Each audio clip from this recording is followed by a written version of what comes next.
నమస్కారం అనిల్ సింగ్ గారు. నమస్తే శిరీష. సో బేసిక్గా ఫైనాన్షియల్ గురించి, ఫైనాన్షియల్ ఇన్వెస్ట్మెంట్ ఏ విధంగా చేసుకుంటే మన లైఫ్ చాలా బాగుంటుంది అన్న విషయాల గురించి మనం మాట్లాడుకుంటూ ఉంటాం. అండ్ అదేవిధంగా ప్రతి ఒక్కరికి కూడా వాళ్ళ లైఫ్లో ఏదో ఒక టర్నింగ్ పాయింట్ అనేది వస్తూ ఉంటుంది. అది వచ్చింది అని ఎలా గుర్తించాలి, అండ్ అలాగే అది మనకి లైఫ్ని లీడ్ చేస్తుంది, దానికి అంత ఇంపార్టెన్స్ ఉంటుంది అని ఎలా తెలుసుకోవచ్చు సార్? ఈరోజు ఈ విషయం మీద మీరు అడిగిన ప్రశ్నకి ఒక సాలిడ్ ప్రపంచం అంతట్లో కూడా బాగా అందరినీ, స్పెషల్లీ మన భారతీయులందరినీ కూడా బాగా కదిలించేసిన ఒక మేజర్ విషయం మనం అందరం. ఇది ఒక రియాలిటీ, ఇది నిజం. ఈ రియాలిటీ గురించి మీరు అడిగిన ప్రశ్నతో దానికి ఎలా కనెక్ట్ అయి ఉంటుంది అన్న విషయం నేను ఎక్స్ప్లెయిన్ చేస్తాను. Sure sir. వినీష్ ఫోగట్, ఈవిడ she is a free style wrestler అనమాట. ఒక ప్రొఫెషనల్ రెస్లర్. అంటే దంగల్లో ఏదైతే మనం సినిమాలో చూసాం కదా, కుస్తీలు ఆడతారు. అవును. సో WWF అంటే కూడా అందరికి ఈజీగా అర్థమవుతుంది. అలాంటిదే ఇది దంగల్లో చేసే ఫైట్ అనమాట. సో ఒలింపిక్స్ ప్యారిస్లో నడుస్తుంది 2024 మన ఈ సంవత్సరంలో. సో 2024లో బిగినింగ్ అనేది ఇండియాకి చాలా గ్రేట్గా జరిగింది. ఒకటే ప్లేయర్ షూటర్ ఎవరైతే లేడీ ఉన్నారో 1కి 2 సార్లు ఒలింపిక్ మెడల్స్ గెలిచారు. అదొక ఫస్ట్ టైం ఇండియాకి మొట్టమొదటిసారి ఒక ప్లేయర్ 2 సార్లు మెడల్ తీసుకురావడం, ఒకటే ఒలింపిక్స్ అది కూడా. సో చూడబోతే నిన్న ఒక విషయం జరిగింది. ఈ విషయంలో ప్రపంచం అంతా కూడా కంప్లీట్గా ఇప్పుడు కూడా నమ్మలేనంత షాక్లో ఉన్నారు. ఇది మేజర్ షాక్. ఎందుకు చెప్తున్నానంటే, ఒకరి కళలు చెదిరిపోతుంటే ఆ కళలు ఎవరైతే చెదిరిపోతాయో వాళ్ళొక్కళ్ళకి తెలుస్తుంది ఫస్ట్. రెండోది వాళ్ళ ఇంట్లో వాళ్ళకి తెలుస్తుంది. కానీ ఇక్కడ ఎవరి కళ అయితే చెదిరిపోయిందో ఆ కళ గురించి అందరూ ప్రపంచంలో అందరూ విన్నారు, చూశారు, కానీ జీర్ణించుకోలేకపోతున్నారు. ఇది ఒక చేసిన చిన్న తప్పు, ఒక చిన్న ఆపర్చునిటీ. మీరు అన్నారు, ఆ ఆపర్చునిటీ ఒకవేళ వాడుకోకపోతే అది ఆ చిన్న తప్పే ఎంత పెద్ద తప్పు అవుతుంది లైఫ్లో. మళ్ళీ ఆ రిమార్క్ అనేది మీరు మళ్ళీ మీ లైఫ్లో నుంచి తీసుకోలేదు. సింపుల్ అండి. ఇప్పుడు మన పెద్దవాళ్ళు ఒక చిన్న సామెత రూపంలో ఒక ఎగ్జాంపుల్ వాడతారనమాట. ఒక దారం ఉంటుంది, ఆ దారాన్ని మీరు మధ్యలో నుంచి తెగేసేసి మళ్ళీ ఆ దారాన్ని ఒకవేళ ముందట ఉన్నలాగా చేయాలి అంటే అది మీరు చేయలేరు.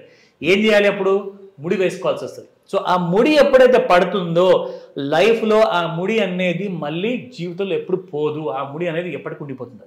సో ఇది కూడా స్టోరీ నేను మీకు చెప్పబోతున్నాను. ఎస్, వినీష్ ఫోగట్.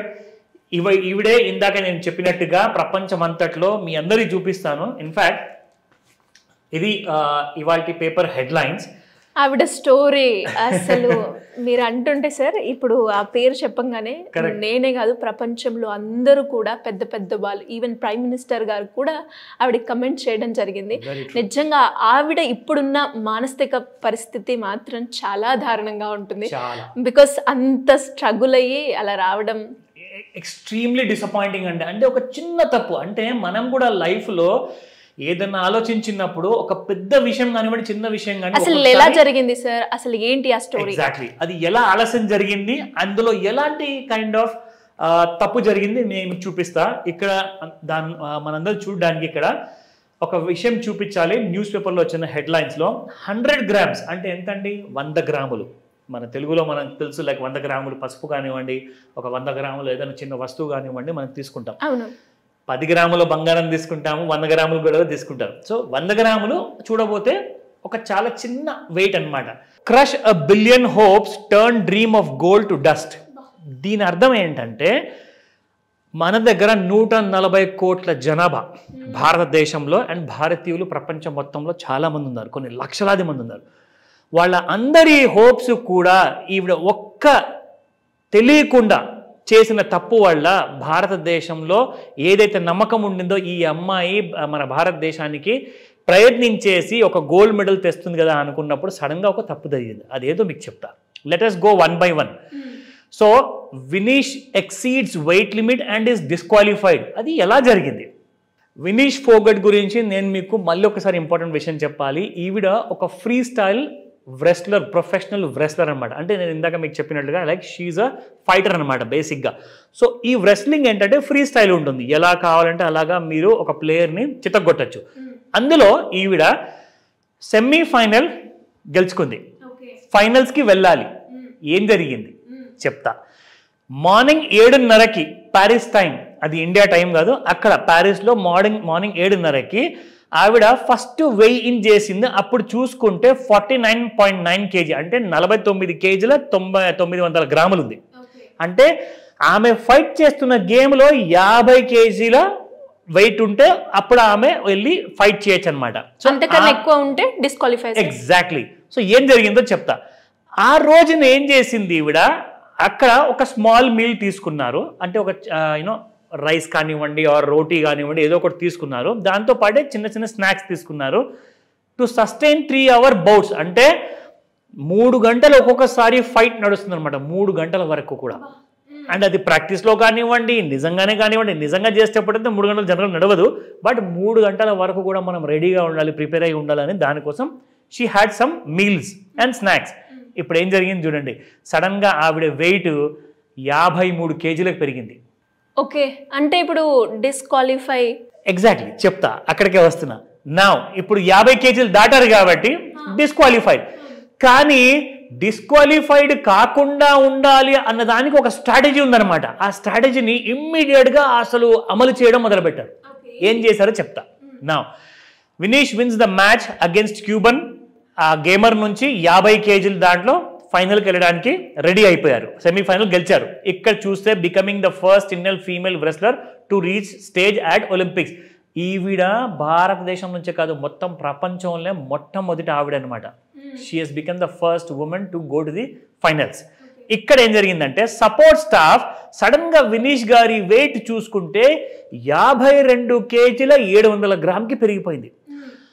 సడన్ గా 2.7 kgs ఎక్స్ట్రా ఉంది 50 kgల పైన. ఇక ఏం చేయాలి?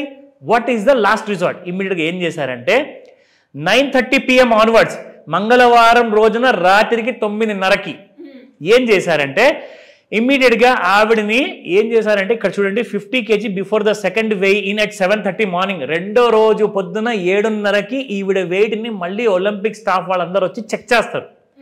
ఆ 7:30 గంటల ముందు, అంటే రాత్రి 9 నుంచి పొద్దున 7:30 మధ్యలో 10 గంటల సమయం ఉంది మీకు. ఆ 10 అవర్స్లో ఆవిడ 2 kg 700 grams తగ్గించుకోవాలి. తగ్గించుకుంది ఆవిడ. ఎలా సార్? చూపిస్తా. సో ఇక్కడ చూస్తే mid night morning 6 AM Vineesh end use a sleepless night. రాత్రంతా పడుకోలేదు ఆ అమ్మాయి. పడుకోకుండా, నీళ్లు తాగకుండా, ఎలాంటి ఫుడ్ తీసుకోకుండా కంప్లీట్గా ఆమె మొత్తం exercises, steam bath, sauna bath. ఎందుకంటే స్టీమ్ బాత్ తీసుకుంటే ఏమవుతుందంటే లోపల ఒకవేళ ఎక్కడైనా ఫ్యాట్స్ ఉన్నాయనుకోండి అవన్నీ కాస్త బర్న్ అయిపోయేసేసి మీకు చెమట రూమ్లో బయటకు వచ్చేస్తుంది. అన్నీ చేయించారు. మొత్తం చేసిన తర్వాత ఇక ఆవిడ ఒకవేళ ఇంకా ఎక్కువగా స్వెట్ తీసుకురాలేకపోతే బయటికి కంప్లీట్లీ ఆమె హెయిర్ని కూడా కట్ చేసేసారు. ఎందుకంటే అది కూడా బరువు కదా, 1 గ్రామ్ కూడా ఎక్స్ట్రా ఉంటే మీరు డిస్క్వాలిఫై అవుతారు. కానీ అయినా కానీ ఆమె మొత్తానికి 2.7 kgs తగ్గించడానికి పూర్తిగా చేసింది ఆవిడ ఎఫర్ట్స్. ఏం జరిగిందో లాస్ట్ మినిట్లో ఇప్పుడు చూపిస్తా. ఇదిగోండి Sirisha, Vinesh needs urgent medical attention. ఎందుకంటే మొత్తానికి చూసుకుంటే 7:30కి అఫీషియల్గా ఇక్కడ వాళ్ళు చెక్ చేశారు second weigh in for wrestlers to begin at games village. దాని తర్వాత 7:45కి Vinesh fails to meet the weight requirement despite readings taken multiple times. ఒకటిసారి చూశారు, ఏంటమ్మా మళ్ళీ ఎక్కువ వస్తుంది, 2 సార్లు చూశారు, 10 సార్లు చూశారు. ఫైనల్గా తెలిసింది ఏంటంటే 50.1 kgకి ఆవిడ 10 అవర్స్లో దిగింది. అంటే 2.7 కాకుండా 2.6 kgs దిగింది. 100 గ్రాములే ఎక్స్ట్రా ఉండేనండి. Disqualified, immediately disqualified. అమ్మ మీరు ఇంటికి వెళ్ళిపోవచ్చు, ఇక మీ ఛాన్స్ పోయింది. ఎందుకంటే 8 AM onwards she was in hospital, IV ఫ్లూయిడ్స్లో ఉన్నారు. ఎందుకంటే షీ వాజ్ కంప్లీట్లీ వీక్ అయిపోయింది. ఒక రాత్రి మొత్తం మేలుకొని ఇంత టార్చర్ భరించి 2 kg 700 గ్రాములు తగ్గించుకునేడానికి ప్రయత్నించేసి ఆఖరికి జస్ట్ 100 గ్రాములతో ఆమె డిస్క్వాలిఫై అయింది. బా, చాలా దారుణం. అసలు ఆవిడ మెంటల్ కండిషన్ ఎలా ఉంటుంది సార్? అసలు మీరు ఊహించలేని రీతిలో. నిజంగా శ్రీశాంత్, నా ప్రేక్షకులందరికీ కూడా ఒకటే రిక్వెస్ట్ చేస్తానండి, లైఫ్లో కష్టాలు అందరికి వస్తాయి, కానీ సుఖపడే రోజులు కూడా వచ్చినప్పుడు మీరు ఏదైనా తప్పు చేశారనుకోండి మన అందరితో పాటు ఇదే జరుగుతుంది. ఇంకొక పెద్ద విషయం చెప్పాలి మనందరికీ. తెలియని విషయం ఏంటంటే ఈవిడ ఆ ఎంబారెస్మెంట్కి గురి అయ్యి, ఆ టెన్షన్కి గురి అయ్యి, ఆ కంప్లీట్ మెంటల్ టార్చర్కి గురి అయ్యి ఆమె అక్కడదక్కడే కుప్పకూలింది. ఇమ్మీడియట్గా కొంతసేపు అయిన తర్వాత లేచి ఆమె ఒక స్టేట్మెంట్ ఇచ్చింది. ఏంటి సార్? నేను జీవితంలో ఈ చేసిన తప్పుకి నేను జీవితంలో మళ్ళీ రెస్లింగ్ నేను చేయను, నేను రిటైర్మెంట్ అనౌన్స్మెంట్ చేస్తున్నాను, నా వల్ల జరిగిన తప్పు చిన్నది కాదు, ఇది చాలా పెద్ద తప్పు అని చెప్పేసి ఆమె రిటైర్మెంట్ అనౌన్స్ చేసేసింది. నేను మళ్ళీ జన్మలో ఒలింపిక్స్కి నేను రాను, అండ్ వరల్డ్లో ఎక్కడ కూడా నేను ఇండియాలో కూడా నేను రెస్లింగ్ చేయను అని చెప్పేసి ఆ డిసప్పాయింట్మెంట్లో ఆమె ఒక నిర్ణయం తీసుకోవడం జరిగింది. లైఫ్లో మళ్ళీ నేను ఆడను అని చెప్పేసి నేను శిక్ష విధించుకుంటున్నా అని చెప్పి. మీరు చెప్తుంటే నాకు గూస్ బంప్స్ వస్తున్నాయి sir. That is the fact. దీనికోసము మన ఇండియాలో లోక్సభలో, రాజ్యసభలో, పార్లమెంట్లో ప్రతి ప్రభుత్వం, ప్రతి రాష్ట్రంలో నినాదాలు, నువ్వు అంత డిసప్పాయింట్ అవ్వకు, జరిగింది ఒకటే తప్పు కదా, నిన్ను నువ్వు క్షమించుకోకపోయినా కానీ మేము మీతో పాటు ఉన్నాము, త్వరగా ఇంటికి తిరిగి రండి అని చెప్పేసి మన దేశ ప్రధానమంత్రి గారు కూడా ఆమె కోసం ఒక స్టేట్మెంట్ ఇచ్చారు. ఎక్స్లో, మన ట్విట్టర్లో కూడా ఈ స్టేట్మెంట్ ఇచ్చారు. చెప్పేది ఏంటంటే అండి, లైఫ్లో ఇందాక శిరీష గారు మొదట్లో అడిగారు, ఆ ఒక్క ఆపర్చునిటీని మనం ఎలా ఐడెంటిఫై చేయాలి. అక్కడే వస్తుందండి ప్రతిసారి గొడవ. లక్ష్మీదేవి ఎప్పుడైతే మీ ఇంటి తలుపు తట్టిందా లేదా అన్నది మీకు తెలియదు. సో కాబట్టి ప్రతి చిన్న పెద్ద అని కాకుండా ప్రతి ఆపర్చునిటీకి వంగి దండం పెట్టి మరి మీరు ఖచ్చితంగా దానికి రెస్పెక్ట్ ఇవ్వండి. అది ఇన్వెస్ట్మెంట్ ఆపర్చునిటీనా, మీ ఫ్యూచర్ ప్లాన్సా, మీ పిల్లల కోసం ఎడ్యుకేషనల్ గురించి ఆలోచించాలా, లేదంటే మీ రిటైర్మెంట్ ప్లాన్సా, ఇవన్నీ ఇంపార్టెంట్. దీనికి ఆన్ టైం డెసిషన్ తీసుకోండి. లేదంటే సమయం ఉంటూ నిర్ణయం తీసుకోకపోతే సమయం అది ఒకవేళ వెళ్ళిపోయింది అనుకోండి, డబ్బు చేతికి వస్తుందేమో, పోయిన డబ్బు చేతికి, కానీ పోయిన సమయం మాత్రం తిరిగి రాదు. విత్ దిస్ అందరి కోసము నేను ఈ వీడియో చేశాను. అఫ్కోర్స్ చాలామందికి ఇది ఇంపార్టెంట్ అనిపిస్తుంది, అండ్ ఈ విషయంలో అందరూ నేర్చుకోమని చెప్తాను శిరీష. ట్రూ సార్, మీరు చెప్పినట్టుగా ఆ పాయింట్ని మనం ఎంత కన్సిడర్ చేయాలి. ఒక్క చిన్న పొరపాటు చేసినా మన లైఫే మారిపోతుంది, కంప్లీట్గా డిస్ట్రాయ్ అయిపోతుంది ఫ్యూచర్. అదొక్కటి ప్రతి ఒక్కరు కూడా ఆలోచించి వేసే అడుగు, వచ్చిన ఆపర్చునిటీని గ్రాబ్ చేసుకుంటే వాళ్ళ లైఫ్ ఇంకెక్కడికో కూడా వెళ్ళే ఛాన్సెస్ ఉంటుంది. So take your decision on time. Doubt ఉంటే మీరు ఖచ్చితంగా నన్ను అడగండి, నేను కూడా మీకు ఆ విషయంలో సహాయం చేయడానికి పూర్తి ప్రయత్నిస్తాను. Great, sir. Thank you so much. Welcome, Sirisha.